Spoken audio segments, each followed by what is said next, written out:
Hi, my name is Kylie Green, and I am a 16-year-old North Carolina 4-H member.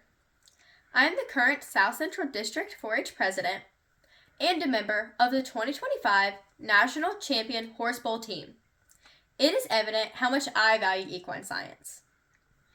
We live in a fickle world, where the only thing that we know for sure is that nothing is for sure. Science is the only exception. Science is fact, and science is the difference between life and death in some situations. Science is the nuance between saying that your horse is a blue roan or saying that your horse's genotype is dominant EE, recessive AA, dominant RN, recessive RN.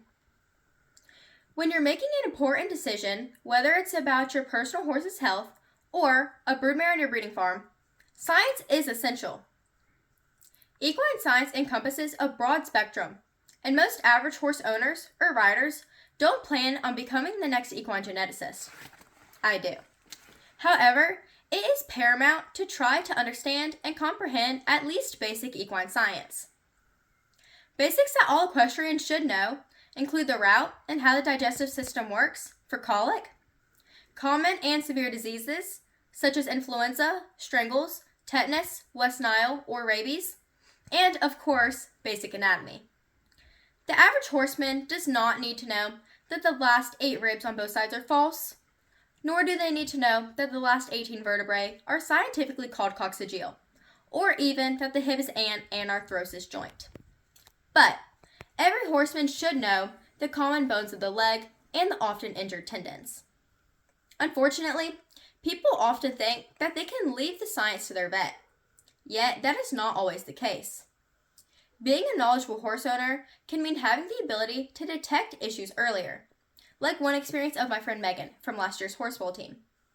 Her horse developed a serious eye condition, and due to her previous knowledge in equine science, she was able to detect it earlier. Proceeding from the personal horse to the breeding aspect, knowledge of genetics is vital. Breeding horses while lacking knowledge is a road to disaster. Have you ever heard of the saying, line breeding is when it works, inbreeding is when it doesn't? Certain breeds, bloodlines, and even coat colors have genetic diseases that they pass down to their offspring. Not knowing these genetics can propose potential to make substantial mistakes. Knowing these genetics can influence the broodmare you purchase or the stallion that you breed to.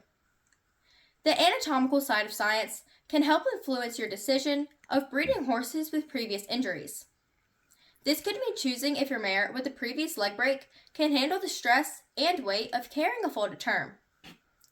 The anatomical side of science can also help you know that your cow-hocked splay-foot horse most likely will not produce a halter champion, or that your horse with extreme knee action probably won't throw a hack winner. Science can also help with the future and prevention. It can help prevent further spread of diseases in quarter horses with the 7-panel test. This test tests for specific diseases within specific genes. It will let you know if your horse is a carrier, affected, or healthy. Besides anatomy and diseases, science is even important in the foaling process. Not knowing science could mean letting your foal die instead of performing the Madigan squeeze. Science is even important with things as simple as feeding your horse. It can tell you how much and what to feed your horse. However, it is very important to stay up to date with science.